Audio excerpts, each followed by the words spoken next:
ಭೇಟಿ ಮಾಡ್ತಾ ಇದ್ದೀನಿ.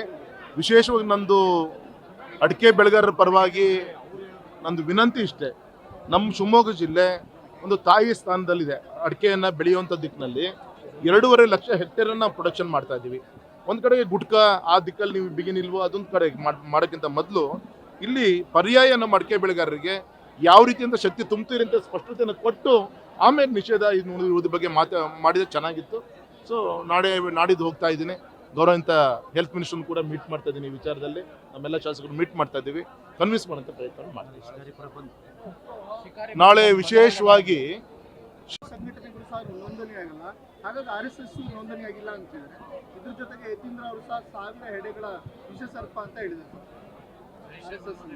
ಪಾಪ ನಾಗರ ಪಂಚಮಿ ಹಬ್ಬ ಮಾಡಿದಂಥ ಒಂದು ನೆನಪಿತ್ತು ಏನೋ ಗೊತ್ತಿಲ್ಲ ಯತೀಂದ್ರ ಅವರು. ಹಾಗಾಗಿ ಸರ್ಪವನ್ನು ನೆನೆಸ್ಕೊಳ್ಳೋಂಥ ಕೆಲಸವನ್ನು ನಾಗೇಂದ್ರವರು ನಮ್ಮ ಯತೀಂದ್ರ ಅವರು ಮಾಡಿದ್ದಾರೆ. ಈ ಸಂದರ್ಭದಲ್ಲಿ ಇಷ್ಟು ಮಾತ್ರ ಹೇಳ್ತೀನಿ, ಇವತ್ತು ಈಗ ತಾನೇ ಕಣ್ಣು ಬಿಡ್ತಾ ಇದ್ದೀರಿ. ಒಬ್ಬ ಗೌರವಾನ್ವಿತ ಮುಖ್ಯಮಂತ್ರಿಗಳ ಮಗ ಆಗಿ, ಮಾಜಿ ಮುಖ್ಯಮಂತ್ರಿಗಳ ಮಗ ಆಗಿ, ಒಬ್ಬ ಶಾಸಕರಾಗಿ, ಒಬ್ಬರು ಮಂತ್ರಿ ಆಗಿದ್ದೀರಿ.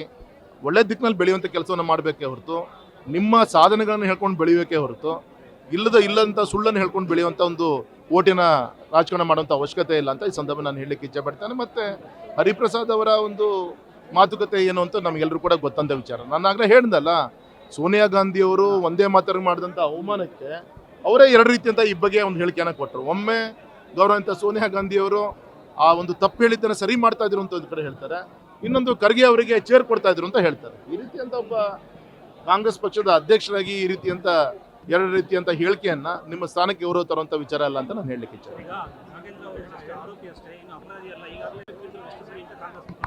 ಹಾಗಿದ್ರೆ ಮೊನ್ನೆ ಯಾಕೆ ಸಿದ್ದರಾಮಯ್ಯನವರು ರಾಜೀನಾಮೆ ತೆಗೆದುಕೊಂಡ್ರು? ಆರೋಪಿ ಅಷ್ಟೇ ಆಗಿದ್ರೆ ಮೊನ್ನೆ ಯಾಕೆ ರಾಜೀನಾಮೆ ತೆಗೆದುಕೊಂಡ್ರಪ್ಪ? ಹಾಗಾಗಿ ಸುಮ್ಮನೆ ಆ ಸಂದರ್ಭ ತಕ್ಕಂತೆ ಮಾತಾಡೋದಂತ ಬಿಟ್ಟು ಜನಮತಕ್ಕೆ ಗೌರವ ಕೊಡಬೇಕು ಅಂತ ನಾವು ಒತ್ತಾಯನ ಮಾಡಿ, ನಮ್ಮ ಹಿಂದೂ ಸಂಘಟನೆಯಾದಂಥ ಬಜರಂಗ ದಳದಿಂದ ಬಂದನ್ನು ಕಾಲ್ ಮಾಡಿದ್ದಾರೆ. ಮೊನ್ನೆ ರಾತ್ರಿ ಏಕಾಏಕಿ ನಮ್ಮ ಹೊಸನಗರ ತಾಲೂಕಿನ ಕಾರ್ಯಕರ್ತರ ಮೇಲೆ ಕೆಲವು ಪುಡಾರಿಗಳು ಹಲ್ಲೆ ಮಾಡುವಂಥ ಕೆಲಸ, ಕಾರನ್ನು ಜಜ್ಜುವಂಥ ಕೆಲಸ, ಗೋಮಾಂಸವನ್ನು ಸಾಗಣೆ ಮಾಡ್ತಾ ಇದ್ರು, ತಡೆ ಹಿಡಿಯುವಂಥ ಕೆಲಸವನ್ನು ಮಾಡಿದಾಗ ಈ ರೀತಿಯಿಂದ ಗುಂಡಾಗಿರಿಯ ಒಂದು ವರ್ತನೆಯನ್ನು ಮಾಡಿದ್ದಾರೆ. ಸೊ ಆ ದೃಷ್ಟಿಯಿಂದ ನಮ್ಮ ಬಜರಂಗ ದಳ ಕಾರ್ಯಕರ್ತರು ಶಿಕಾರಿಪುರ ತಾಲೂಕಿನ ಬಂಧನ ಕರೆ ಕೊಟ್ಟಿದ್ದಾರೆ. ಈ ಸಂದರ್ಭದಲ್ಲಿ SP ಸಾಹೇಬ್ರ ಹತ್ರ ಕೂಡ ನಾನು ಫೋನಲ್ಲಿ ಮಾತಾಡಿದ್ದೀನಿ. ಈಗೂ ಕೂಡ ಒತ್ತಾಯ ಮಾಡ್ತೀನಿ, ಪದೇ ನಮ್ಮ ಶಿಕಾರಿಪುರ ತಾಲೂಕಿನಲ್ಲಿ, ಅದರಲ್ಲೂ ಕೂಡ ಶಿರೋಳಕೊಪ್ಪ, ಕವಾಸ್ಪುರ ಈ ಕಡೆ ಭಾಗದ ತುಂಬ ಗೋಮಾಂಸವನ್ನು ತೆಗೆದುಕೊಂಡು ಹೋಗುವಂಥ ದಂಧೆ ದೊಡ್ಡ ರೀತಿಯಲ್ಲಿ ನಡೀತಾ ಇದೆ. ಹಾಗಾಗಿ ಮತ್ತು ಇದು ರಾತ್ರಿನೇ ಯಾಕೆ ಸಾಗಿಸ್ಬೇಕಾಗಿತ್ತು? ಈಗ ಹೇಳ್ತಾರೆ ಅದು ನಾವು ಗೋಮಾಂಸ ಅಲ್ಲ, ಎತ್ತನ್ನು ನಾವು ಸಾಗಿಸ್ತಾ ಇದ್ವಿ ಅಂತ ಹೇಳ್ತಾ ಇದ್ದಾರೆ. ಎತ್ತನ್ನು ತೆಗೆದುಕೊಂಡು ಹೋಗಿದ್ರೆ ಬೆಳಕಲ್ಲಿ ತಗೊಂಡು ರಾತ್ರಿ ಹೊತ್ತು ಯಾಕೆ ತೊಗೊಂಡು ಹೋಗ್ಬೇಕಾಗಿತ್ತು?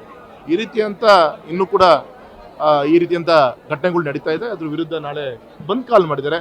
ನಮ್ಮ ಎಲ್ಲ ಸಂಘಟನೆ ಕೂಡ ಬಂದಿಗೆ ನಾವು ಬೆಂಬಲವನ್ನು ಘೋಷಣೆ